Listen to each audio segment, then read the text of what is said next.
नमस्कार, Thakur study point में आप सबका स्वागत है। मैं आज आप लोगों के बीच लेकर आ चुकी हूँ जीके पार्ट 11 जो कि एग्जाम के पॉइंट ऑफ व्यू से काफी महत्वपूर्ण होने वाला है।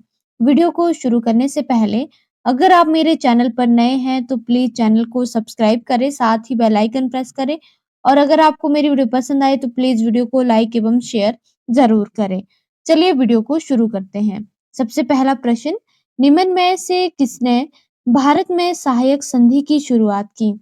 इसका सही उत्तर हो जाएगा ऑप्शन बी, लॉर्ड वेलेंजली ने। भारत में सहायक संधि की शुरुआत कब की गई थी? 1798 से 1803। कब की गई थी? 1798 से 1803 के बीच भारत में सहायक संधि की शुरुआत की गई थी। अगर आपसे पूछा जाए सहायक संधि को स्वीकार करने वाले पहले भारतीय राजा कौन थे? इसका सही उत्तर हो जाएगा हैदराबाद के राजा निजाम। अगर आपसे पूछा जाए कि बंगाल के पहले गवर्नर जनरल कौन थे? बंगाल के पहले गवर्नर जनरल कौन थे? Warren Hastings. अगर आपसे पूछा जाए कि भारत में स्थायी समझौता किसने किया था? भारत में स्थायी समझौता लॉर्ड कॉर्नवालिस ने किया था। किसने किया था? लॉर्ड कॉर्नवालिस ने। भारत में सती प्रथा का अंत किसने किया था? लॉर्ड विलियम बेंटिक ने। अगला प्रश्न, 1757 में प्लासी की लड़ाई में सिराजुद्दौला को किसने धोखा दिया था? इसका सही उत्तर हो जाएगा ऑप्शन सी, मीर जाफर ने। 1757 में प्लासी की लड़ाई में सिराजुद्दौला के सेनापति मीर जाफर ने उन्हें धोखा दिया था। 1757 में रॉबर्ट क्लाइव की जीत हुई थी और सिराजुद्दौला की हार हुई थी। अगला प्रश्न, कब और कहाँ गदर पार्टी का गठन हुआ? इसका सही उत्तर हो जाएगा ऑप्शन ए, 1913 में अमेरिका में गदर पार्टी का गठन किया गया था और इसके संस्थापक कौन थे? इसके संस्थापक थे लाला हरदयाल। गदर पार्टी का शुरुआत में क्या नाम था? Pacific Coast Hindustan Association. और गदर पार्टी एक अंतरराष्ट्रीय राजनीतिक आंदोलन था जिसमें भारत में ब्रिटिश शासकों को उखाड़ फेंकने के लिए प्रवासी भारतीयों ने इसे शुरू किया था। अगला प्रश्न, साइमन कमीशन के कितने सदस्य थे? इसका सही उत्तर हो जाएगा ऑप्शन सी, 7 सदस्य। और साइमन कमीशन का गठन कब किया गया था? साइमन कमीशन का गठन 26 नवंबर 1927 में किया गया था और इसके अध्यक्ष कौन थे? साइमन कमीशन के अध्यक्ष सर जॉन थे। कौन थे साइमन कमीशन के अध्यक्ष? सर जॉन थे। अगर आपसे पूछा जाए कि साइमन कमीशन भारत कब आया था? साइमन कमीशन भारत आया था 3 फरवरी 1928 में। अगला प्रश्न, राजकुंवर सिंह ने 1857 के विद्रोह में किस क्षेत्र का नेतृत्व किया था? इसका सही उत्तर हो जाएगा बिहार का। अगला प्रश्न, शेख निजामुद्दीन औलिया को किस लोकप्रिय नाम से जाना जाता था? इसका सही उत्तर हो जाएगा ऑप्शन ए, महबूब ए इलाही। और इसका क्या अर्थ होता है? इसका अर्थ होता है भगवान के प्रिय। अगला प्रश्न, चरक किसका प्रसिद्ध दरबारी चिकित्सक था? इसका सही उत्तर हो जाएगा ऑप्शन डी, कनिष्क का प्रसिद्ध दरबारी चिकित्सक था। कनिष्क किस वंश से संबंधित है? कनिष्क कुषाण वंश के शासक थे और इन्हें द्वितीय अशोक के नाम से भी जाना जाता था। यहाँ पर ऑप्शन में दिया गया है चंद्रगुप्त मौर्य। चंद्रगुप्त मौर्य ने मौर्य साम्राज्य की स्थापना की थी। यहाँ पर ऑप्शन में दिया गया है अशोक। अशोक को अशोक महान के नाम से भी जाना जाता था। अशोक मौर्य वंश के शासक थे।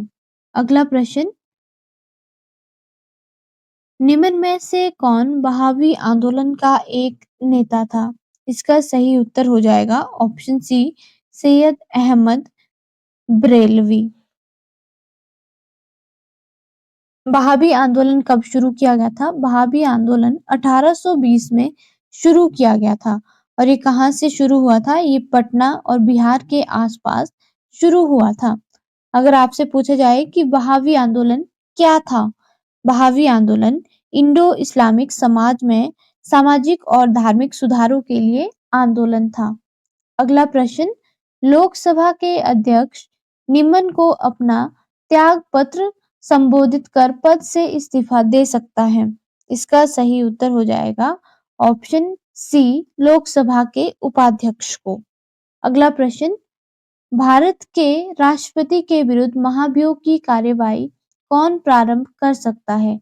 इसका सही उत्तर हो जाएगा ऑप्शन सी, संसद का कोई भी सदन राष्ट्रपति के विरुद्ध महाभियोग की कार्यवाही को प्रारंभ कर सकता है। और इसका प्रावधान कौन से आर्टिकल में किया गया है? इसका प्रावधान आर्टिकल 61 में किया गया है। अगला प्रश्न, शासन के संसदीय स्वरूप में वह सभी समकक्षों में प्रमुख है, वह कौन है? इसका सही उत्तर हो जाएगा प्रधानमंत्री। अगला प्रश्न, मंत्रिपरिषद के संयुक्त रूप से किसके प्रति उत्तरदायी होती है? इसका सही उत्तर हो जाएगा लोकसभा के प्रति। जो मंत्रिपरिषद है ये संयुक्त रूप से लोकसभा के प्रति उत्तरदायी होती है। और इसका वर्णन किस आर्टिकल में किया गया है? इसका वर्णन आर्टिकल 75(3) में किया गया है। अगला प्रश्न, संविधान सभा द्वारा भारत के संविधान को डैश डैश को अंगीकृत किया गया है। इसका सही उत्तर हो जाएगा 26 नवंबर 1949 को इसे अंगीकृत किया गया है। और इसे कब लागू किया गया? इसे लागू किया गया है 26 जनवरी 1950 को। यहाँ पर ऑप्शन दिया गया है 15 अगस्त 1947। इसका उत्तर आपको पता है, 15 अगस्त 1947 को भारत आजाद हुआ था। अगला प्रश्न, न्याय के अंतर्राष्ट्रीय न्यायालय का मुख्यालय कहाँ पर है? इसका सही उत्तर हो जाएगा ऑप्शन डी, नीदरलैंड हेग में।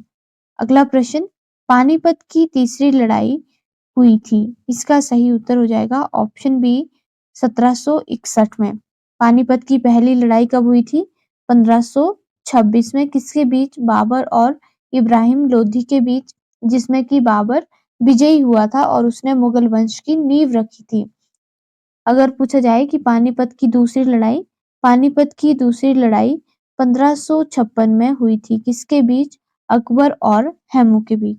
तीसरी लड़ाई कब हुई थी? 1761 में। किसके बीच? अहमद शाह अब्दाली और मराठों के बीच। इसमें कौन विजयी हुआ था? अहमद शाह अब्दाली। अगला प्रश्न, कनिष्क किस वंश का शक्तिशाली शासक था? इसका सही उत्तर हो जाएगा ऑप्शन सी, कुषाण वंश का शक्तिशाली शासक था। कनिष्क को और किस नाम से जाना जाता है? कनिष्क को अशोक महान के नाम से भी जाना जाता है। अगर आपसे यहाँ पर प्रश्न पूछा जाता है कि भारत में सोने के सिक्के किस शासकों ने चलाए थे? इसका सही उत्तर हो जाएगा कुषाण शासकों ने भारत में सबसे पहले सोने के सिक्के चलाए थे। अगला प्रश्न, ऑपरेशन ब्लू स्टार सेना ने कब चलाया था? इसका सही उत्तर हो जाएगा 1 जून 1984 में इसे चलाया गया था। और ये कब तक चला था? ये चला था 10 जून 1984 तक। ऑपरेशन ब्लू स्टार पंजाब राज्य के अमृतसर में चलाया गया था। उस समय प्रधानमंत्री कौन थे? उस समय भारत के प्रधानमंत्री इंदिरा गांधी थे। अगला प्रश्न, मैकमोहन रेखा किन दो देशों के बीच स्थित है? इसका सही उत्तर हो जाएगा ऑप्शन सी, भारत एवं चीन के बीच। यहाँ पर ऑप्शन दिया गया है भारत एवं पाकिस्तान। इसके बीच कौन सी रेखा है? Red Cliff. लास्ट प्रश्न, भारत का राष्ट्रपति राज्यसभा में कितने सदस्य मनोनीत करता है? इसका सही उत्तर हो जाएगा ऑप्शन डी, 12।